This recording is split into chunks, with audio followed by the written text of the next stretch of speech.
Sahabat senior yang diberkati Tuhan, salam sehat untuk kita semua. Senang rasanya saya kembali menjumpai saudara-saudara sekalian dalam acara Jendela Hati. Saya Pendeta Emeritus Nur Wahyuni Kristiaji dari GKI Perniagaan. Judul renungan kita kali ini adalah tanggung jawab memelihara kehidupan untuk Sabtu 5 April 2025 yang ditulis oleh Pendeta Lina, yang dilandaskan pada Kitab Injil Yohanes pasal 11 ayat 45 sampai dengan ayatnya yang ke-57. Kita sebelum membacanya, kita menundukkan diri dalam doa. Kita berdoa. Tuhan, kembali kami hendak mencoba mendengar dan memahami apa yang menjadi kehendak Tuhan melalui perenungan hari ini. Tolong Tuhan agar Roh Kudus sendiri yang memberikan kepada kami kemampuan untuk mendengar, memahami, dan memberlakukan di dalam kehidupan kami. Kami mohon hanya dalam Kristus Yesus Tuhan kami. Saya akan membacakannya bagian yang menjadi landasan dalam perenungan kita, yaitu pada ayatnya yang ke-54 yang demikian. Karena itu Yesus tidak tampil lagi di depan umum di antara orang-orang Yahudi, tetapi ia berangkat dari situ ke daerah dekat padang gurun, ke sebuah kota yang bernama Efraim, dan di situ ia tinggal bersama murid-muridnya. Saudara,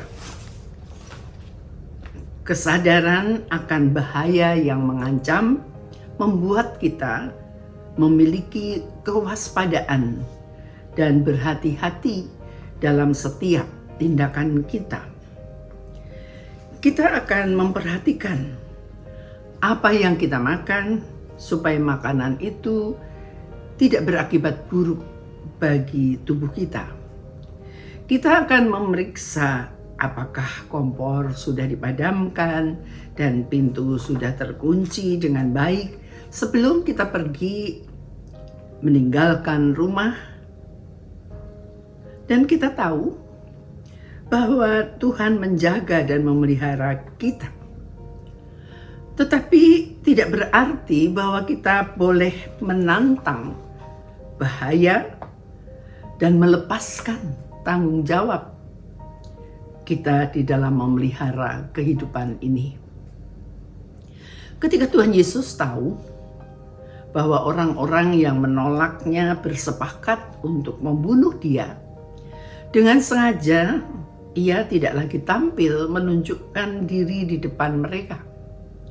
Ia pergi ke daerah dekat padang gurun yang lebih sepi untuk menghindari mereka yang berniat membunuhnya, sebagai bagian dari tanggung jawabnya memelihara kehidupan. Tuhan Yesus tidak menantang mereka untuk segera mewujudkan kesepakatan mereka. Ia memilih untuk menggunakan waktu yang masih ada ini untuk tetap tinggal bersama murid-muridnya, untuk mengajar dan meneguhkan hati mereka.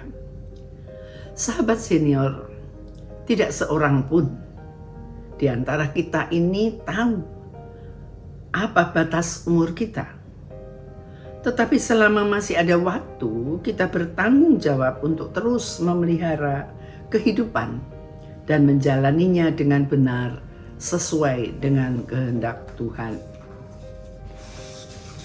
Mari kita berdoa.